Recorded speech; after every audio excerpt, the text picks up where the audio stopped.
Assalamualaikum class, Miss Sajda Rashid here with lecture number 15 with BS Zoology and BS Chemistry 4th semester subject Animal Form and Function 1. Today lecture number 15 topic of discussion temperature regulation in invertebrates. Invertebrates में temperature regulation कैसे होती है, क्या procedure हैं, क्या mechanism है temperature regulation के, temperature adjustment के इन इनवर्टिब्रेट्स जो सिंपल ऑर्गेनिजम्स हैं जिनमें वर्टिबल कॉलम नहीं होता, जिनमें रीढ़ की हड्डी नहीं होती. अब हमने उन ऑर्गेनिजम्स में, उन लिविंग ऑर्गेनिज्म में टेम्परेचर की फ्लक्चुएशन को, टेम्परेचर की एडजस्टमेंट को डिस्कस करना है. First of all there is very important short question arise here. Define थर्मोकन्फॉर्मर्स.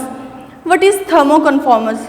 That is very important short question कि थर्मोकन्फॉर्मर्स क्या होते हैं.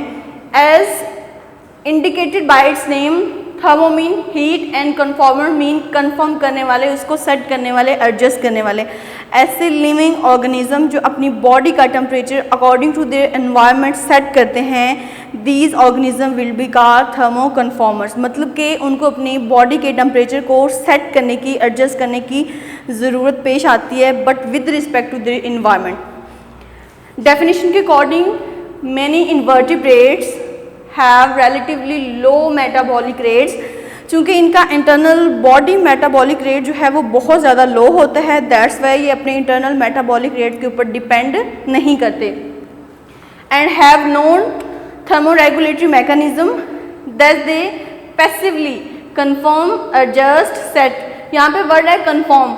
देन वो अपने बॉडी का जो टेम्परेचर है वो सेट करते हैं, उसको मेंटेन करते हैं to the temperature of their external environment, अपने बॉडी के एक्सटर्नल इन्वायरमेंट के according. That's why these are called thermoconformers. ठीक है, थर्मोकन्फॉर्मर्स ऐसे लिविंग ऑर्गेनिज्म हैं, ऐसे इनवर्टिब्रेट्स हैं जो अपनी बॉडी का temperature according to their environment adjust करते हैं. उनको अपना इंटरनल मेटाबॉलिज्म के ऊपर डिपेंड नहीं करना पड़ता. These organism will be called thermoconformers. इसकी एग्जांपल में आ जाएंगी फिशेस, रेप्टाइल्स एंड एम्फीबियंस.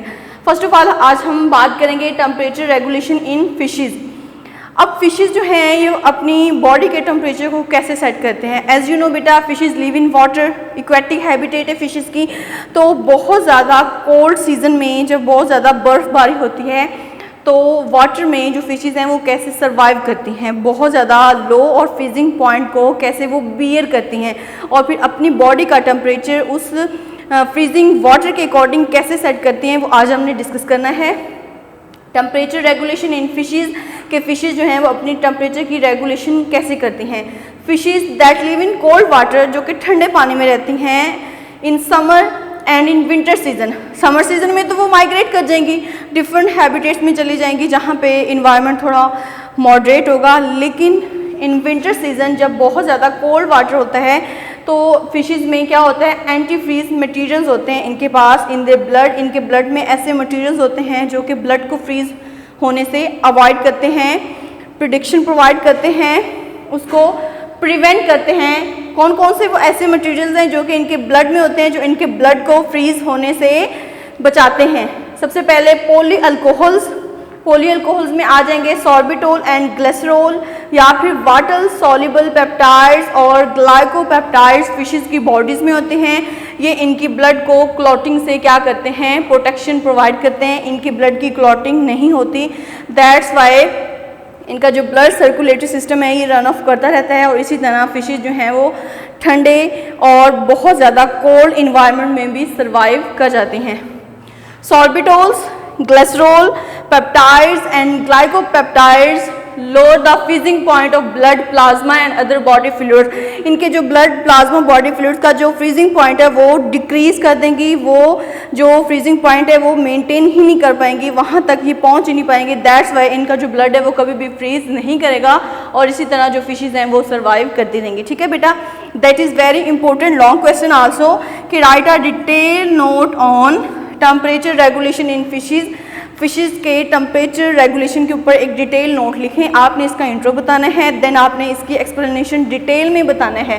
ठीक है, उसके बाद बेटा इसमें एग्जांपल आ जाएंगी bluefin tuna and great white shark. ये दो ऐसी मेजर फिशेस हैं जिनके ब्लड में ब्लड फ्रीजिंग अवॉइडेंस ठीक है। इनके ब्लड में ऐसे एंटी फ्रीज मटेरियल्स होते हैं जो कि इनके ब्लड को जमने नहीं देते, ठीक है। कौन कौन से? Poly alcohols, sorbitol and glycerol, या फिर water soluble peptides and glycopeptides. कौन सी फिशेज हैं?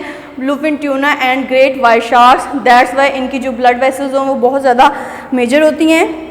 इनके ब्लड में एंटी फ्रीज मटेरियल्स होते हैं, पॉली अल्कोहल, सॉर्बिटोल या फिर ग्लिसरॉल या फिर water soluble peptides and glycopeptides present होते हैं। दैट्स वाई ऐसी फिशेज जो हैं वो कोल्ड वाटर में भी सर्वाइव कर जाते हैं, ठीक है। नेक्स्ट बेटा, ये एमसीक्यूज अराइज होता है कि bluefin tuna and great white shark जो हैं अपनी बॉडी में कहाँ पे ब्लड में अंदर एंटीफ्रीज मटेरियल जो है ये मेंटेन करती हैं, ठीक है। तो इनके जस्ट अंडर द स्किन, इनकी बिल्कुल स्किन के नीचे ब्लड वेसल्स के अंदर एंटीफ्रीज मटेरियल्स होते हैं। कौन से एंटीफ्रीज मटेरियल्स होते हैं? That is also very important MCQ, sorbitol and glycerol. It's clear बेटा कि जो फिशेज हैं bluefin tuna and great white shark, इनकी स्किन के बिल्कुल नीचे मेजर ब्लड वेसल्स में एंटी फ्रीज मटेरियल्स होते हैं, poly alcohols, glycerol and sorbitol.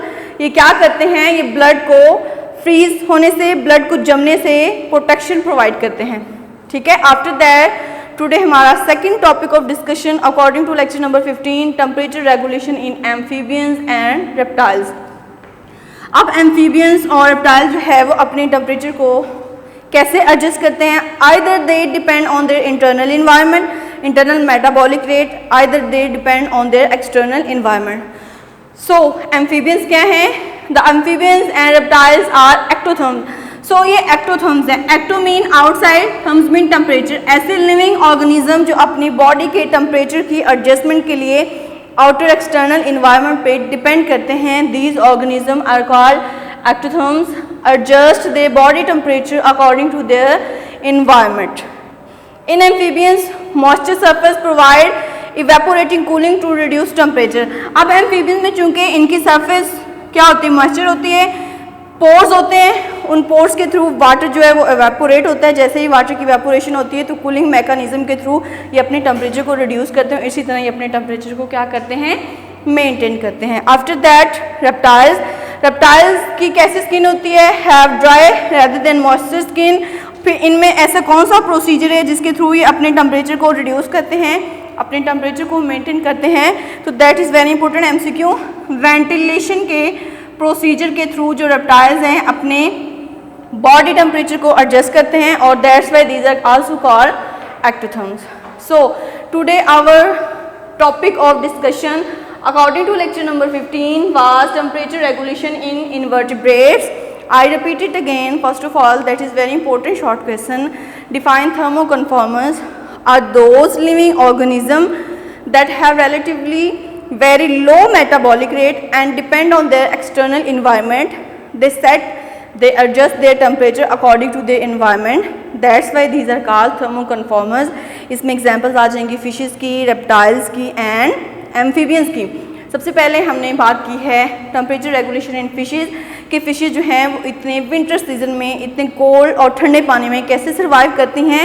That is very important short question and also MCQ because they have antifreeze material poly alcohol.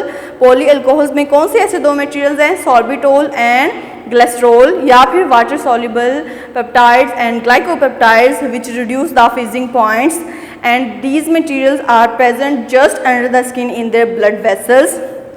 कौन सी examples हैं? Bluefin tuna and great white shark. After that हमने बात की है temperature regulation in amphibians and reptiles के। Reptiles और amphibians either endotherms हैं या फिर एक्टोथर्म्स हैं और ये कैसे अपने बॉडी के टेम्परेचर को एडजस्ट करते हैं either internally या फिर externally according to their environment. So both of these amphibians and reptiles are ectotherms. Amphibians have pores on their moist skin and evaporating cooling provide temperature adjustment, and in reptiles they have dry skin rather than moisture, so by the procedure of ventilation they reduce their temperature and these are also ectotherms. So this was our today topic. I hope so you understand. See you again in the next lecture. Allah Hafiz. Take care of you.